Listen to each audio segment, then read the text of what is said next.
आप सभी को नमस्कार साथियों, ए टू जेड क्लासेस पर आप सभी को स्वागत है। आज जो है साधारण ब्याज है ना, सिंपल इंटरेस्ट का इसका जो है परिभाषा देखेंगे दोस्तों, और इसका जो है फार्मूला सूत्र है ना। तो यह जो है नवोदय परीक्षा में पूछा जाता है, यह जो सभी परीक्षा के लिए है। तो मुख्य बात इसमें इम्पोर्टेंट बातें क्या है, जो बेसिक से पढ़ा रहे हैं दोस्तों, बेसिक से तो है ना स्टार्ट कर रहे हैं। तो पहला जो है साधारण ब्याज किसे कहते हैं या सिंपल इंटरेस्ट। साधारण ब्याज को क्या बोलते हैं? सिंपल इंटरेस्ट बोलते हैं। क्या बोलते हैं? Simple interest. ठीक, तो इसका परिभाषा होता है जब ब्याज का परिकलन प्रति वर्ष मतलब एक वर्ष, प्रति वर्ष मतलब एक वर्ष मूलधन पर किया जाता है तो वैसे ब्याज को साधारण ब्याज कहते हैं। मतलब एक वर्ष में जो ब्याज देता है उसे क्या बोलते हैं? साधारण ब्याज। ठीक, तो इसका दूसरा हो गया परिभाषा मूलधन। मूलधन को इंग्लिश में बोलते हैं प्रिंसिपल, है ना। हम कितना पैसा मूलधन में लगाएंगे अपना, है ना, उसका जो है ब्याज हमको मिलेगा। कहता है मूलधन किसे कहते हैं? उधार ली गई राशि को मूलधन कहते हैं। उधार ली गई राशि को मूलधन कहते हैं, है ना। तो हम मतलब किसी से पैसा लिए हैं 500 रुपया, 1000 रुपया, तो वह क्या हुआ? मूलधन। क्या हुआ? मूलधन हुआ, है ना। फिर उसी पर हम क्या देते हैं? फिर ब्याज देते हैं। जैसे मान लो 2 रुपया 3 रुपया प्रतिशत के हिसाब से हमको ब्याज देता है ना। तो वही मूलधन पर ही ब्याज दिया जाता है। ठीक, तीसरा क्या है? इंटरेस्ट। मतलब जो हम उसको ब्याज देते हैं, इंग्लिश में क्या बोलते हैं? इंटरेस्ट। क्या बोलते हैं? इंटरेस्ट। ब्याज को इंटरेस्ट बोलते हैं। तो इसका परिभाषा होता है मूलधन को निर्धारित समय तक अपने पास रखने के बदले में कर्जदार मूलधन के अतिरिक्त जो राशि अदा करता है उसे ब्याज कहते हैं। क्या कहते हैं? ब्याज। ठीक, उसके बाद समय है टाइम। क्या है? समय, टाइम। समय को इंग्लिश में क्या बोलते हैं? टाइम। तो कर्ज की राशि कर्जदार द्वारा जितने समय तक रखी जाती है उसे कहते हैं समय। क्या कहते हैं? समय, टाइम। मतलब जितना समय रख सकता है, 1 साल 2 साल 3 साल, है ना, वह हुआ समय हुआ। क्या हुआ? समय। उसी तरह से ब्याज की दर, मतलब किस रेट पर हमको दिया है ना, तो इसका होता है रेट ऑफ इंटरेस्ट। ब्याज की दर क्या बोलते हैं इंग्लिश में? Rate of interest. यह होता है प्रति 100 रुपये के मूलधन पर प्रति वर्ष दी जाने वाली राशि को ब्याज कहते हैं।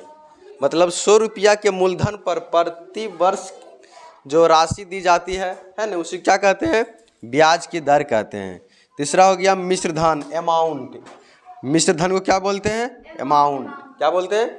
अमाउंट। तो इसका होता है मूलधन तथा ब्याज के योग के राशि को मिश्र धन कहते हैं। तो मिश्र धन में जो है मूलधन रहता है प्लस ब्याज रहता है, दोनों को मिला देते हैं तो क्या बन जाता है? अमाउंट। क्या बनता है?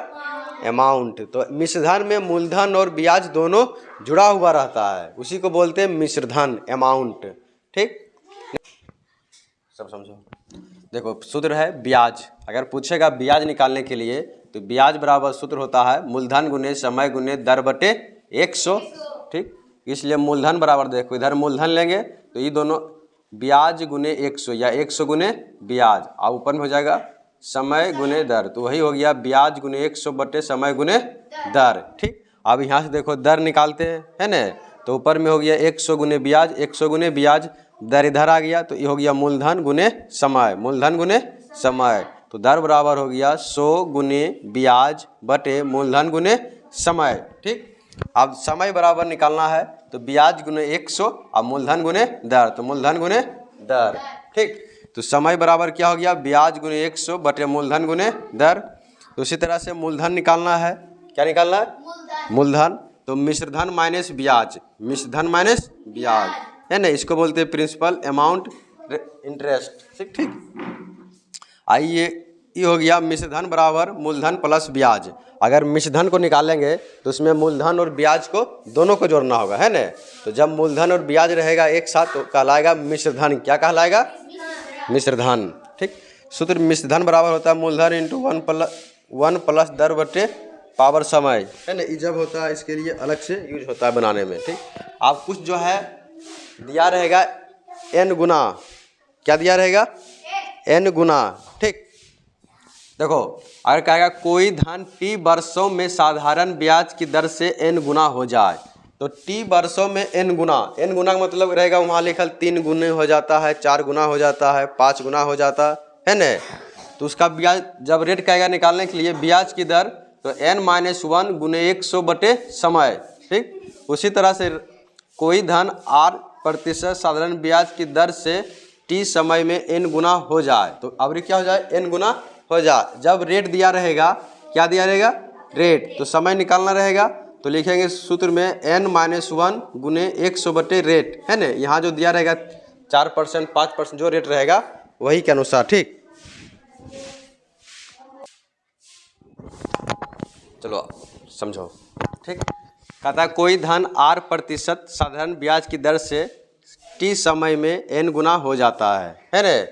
जब यहाँ रेट दिया रहेगा, क्या दिया रहेगा, रेट, जिससे 5% साधारण ब्याज की दर से, है न, 2 वर्ष में इतना गुना हो जाती है न। तो उसके लिए लगाना है समय बराबर n-1, है न, गुने 100 बटे r मतलब रेट। ठीक, उसी तरह तीसरा है कि कोई धन साधारण ब्याज की दर से t वर्षों में n गुना हो जाता है। क्या हो जाता है, n गुना हो जाता है।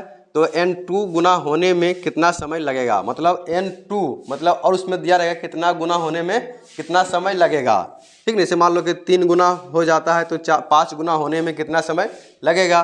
तो उसके लिए समय बराबर लिखना है n2-1 और बटे n1-1 और इंटू क्या हो जाएगा, टी इंटू टी, जितना समय रहेगा उतना गुना इसमें कर लेंगे। ठीक, उसी तरह से है एगो, किसी धन का साधारण ब्याज r% की दर से मूलधन का n गुना होने में लगा समय।